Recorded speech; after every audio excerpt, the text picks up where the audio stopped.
Students, आज की ये जो हमारी क्लास है इसमें मैं आपको भिन्नों को आरोही एवं अवरोही क्रम में लिखना सिखाने वाला हूं। तो स्टूडेंट्स, 3 तरीके से भिन्नों को आपको दे सकता है। जब आप भिन्नों में कौन सी भिन्न बड़ी है कौन सी छोटी है इसको पहचानना सीख जाओगे तो आरोही एवं अवरोही क्रम में लिखना आप लोग आराम से सीख जाओगे। ठीक है, ये 3 तरीके क्या हैं, चलिए हम इनको आपको समझा देते हैं। आप लोग ध्यान से समझिए।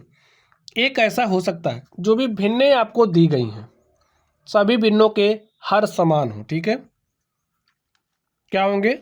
सभी भिन्नों के हर समान होंगे। तो इस स्थिति में क्या होगा?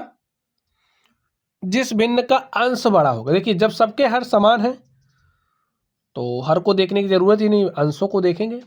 ठीक है, और जब सबके हर समान है तो जिसका अंश बड़ा होगा वो भिन्न बड़ी होगी। तो लिखिए बड़े अंश वाली भिन्न बड़े अंश वाली भिन्न क्या होगी? बड़ी होगी। और छोटे अंश वाली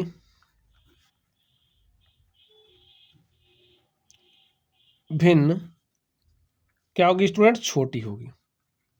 समझ गए? बड़ा अंश होगा तो भिन्न बड़ी होगी, छोटा अंश होगा तो भिन्न आपकी छोटी हो जाएगी। चलिए अब आप लोग ध्यान से देखिए। चलिए इस पर हम लोग क्वेश्चन सॉल्व कर लेते हैं। क्या कहा गया? जब सबके हर समान हो। तो यहाँ पर देख लीजिए सबके हर क्या है? समान है। समान है ना? तो अब आप लोग बड़ा छोटा पहचान जाओगे। हमें इसे आरोही क्रम में लिखना है और आपको पता है आरोही का मतलब क्या होता है? बढ़ता हुआ क्रम। यानी कि सबसे पहले आप सबसे छोटी संख्या लिखोगे।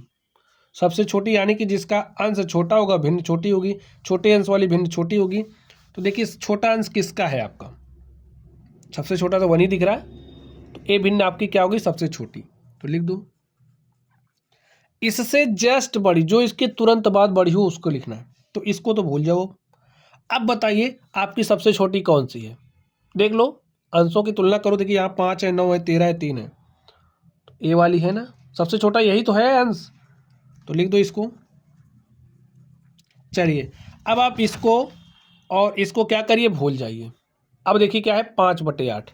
तो लिख दो 5/8 को। लिख दिया। चलिए 1/8, 3/8, 5/8। अब कौन है छोटा? 9/8। तो लिख दो। नहीं समझ पाते तो ऐसे लिख लिया करो। ठीक है, अब क्या है आपका? 13/8। तो सबसे बड़ी 13/8 है, सबसे छोटी 1/8 है। इसको मैं आरोही क्रम में लिखना था, हमने लिख दिया है। चलिए अगला देखते हैं हम लोग।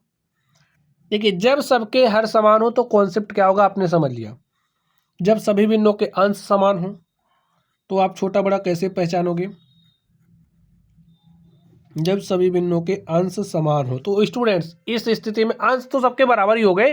अब हम हर देखेंगे। हर छोटा होगा। ठीक है, हर छोटा होगा तो भिन्न क्या होगी? बड़ी होगी। समझ गए?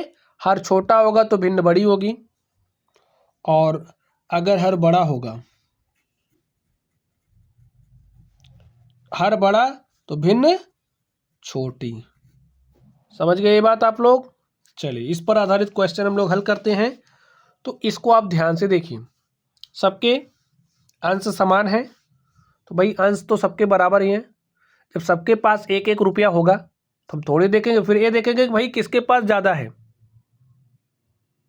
ऐसे तुलना करते हो। ठीक है, चलिए यहाँ पर देखिए सबके अंश क्या है? समान है, तो हम हर देखेंगे। चलिए हर देखते हैं। और जब अंश समान होगा तो सबसे बड़ी कौन होगी? जिसका हर छोटा होगा। ये बात आपको पता है ना? अवरोही क्रम में लिखना है। तो अवरोही का मतलब क्या होता है? घटता हुआ क्रम।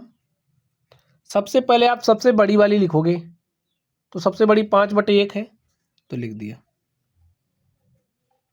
अब ये तो चली गई। अब बताओ सबसे बड़ी इनमें से कौन है?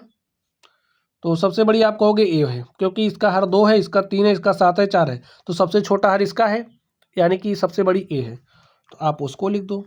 ठीक है, आपका ए हो गया, ए हो गया। चलिए अब देख करके बताइए सबसे छोटा हर किसका है? तो इसका। तो इसके बाद आपकी 5/3 आएगी।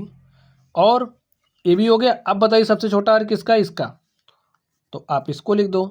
अब तो ये बच रहा, इसको लिखना ही पड़ेगा। देखिए हमने इसको अवरोही क्रम में लिख दिया, सबसे बड़ी, उससे छोटी, उससे छोटी, उससे छोटी, लास्ट में सबसे छोटी। समझ गए कैसे लिखा? चलिए, तो अगला कॉन्सेप्ट स्टूडेंट्स, तीसरा टाइप, ऐसा भी हो सकता है ना तो अंश समान होगा ना तो हर समान होगा, यानी कि सब कुछ अलग अलग, ठीक है। ना तो अंश समान होगा और ना ही, ठीक है, ना ही अलग अलग है, ना ही हर समान होगा। तो इस स्थिति में क्या करोगे? कोई दिक्कत नहीं स्टूडेंट्स, आप संख्याओं को दशमलव में चेंज कर लो, उसके बाद हल करो। इसको दशमलव में चेंज कर लो।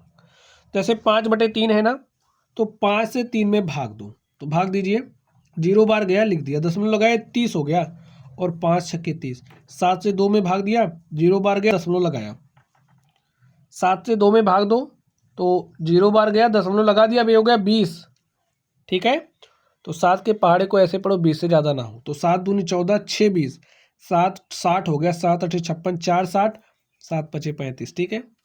चलिए अब 3 से 4 में भाग दो, 3 1 3, 1 4, ठीक है, दशमलव लगाया, 10 हो गया, 3 3 9 1 10, 3 3 9 1 10, 3 3 9 1 10, यहाँ पर 8 है, 8 से 3 में भाग दो, देखिए 0, दशमलव 30 हो गया, 8 3 24, 6 30, 60 हो गया, 8 7 56, 4 7, 8 5 40, हमारे पास आ गया। अब इसे किस क्रम में लिखना है? आरोही क्रम में, ठीक है। तो आरोही क्रम का मतलब क्या होता है? बढ़ता हुआ क्रम, यानी कि सबसे पहले आप सबसे छोटी संख्या लिखोगे। देख कर बताइए सबसे छोटी कौन सी है। देखिए यहाँ 0, सब यहाँ भी 0, यहाँ भी 0 है, दशमलव के बाद देखिए यहाँ 6 है, यहाँ 2 है, यहाँ 3 है, तो सबसे छोटी आपकी ये हो गई। और एक इसके लिए आया 2/7 के लिए, तो 2/7 यहाँ लिख दो, ठीक है। चलिए अब इसको आप भूल जाओ, इसको भी भूल जाओ। अब देखिए छोटी कौन सी है सबसे, ये 0.6, 1.3 है, यहाँ 0.3 है, दशमलव के बाद यहाँ 6, यहाँ 3 है, तो आपका कौन आएगा? ए वाला। और एक इसके लिए 3/8 के लिए लिख दो, तो आपका ए भी हो गया। चलिए अब ए बचा है, ए बचा है, तो कौन लिखा जाएगा? 0.6, अर्थात 3/5। और सबसे बड़ा कौन सा आपका? 4/3। देखिए आराम से आपने लिख लिया ना स्टूडेंट्स। तो बस ऐसे ही भिन्नों को आरोही और अवरोही क्रम में लिखा जाता है। छोटा बड़ा पहचानना सीख गए तो आराम से लिख जाओगे, और कैसे पहचानोगे स्टूडेंट्स मैंने आपको सिखा दिया, ठीक है। चलिए अब आप लोग पढ़ते रहिए। Thank you.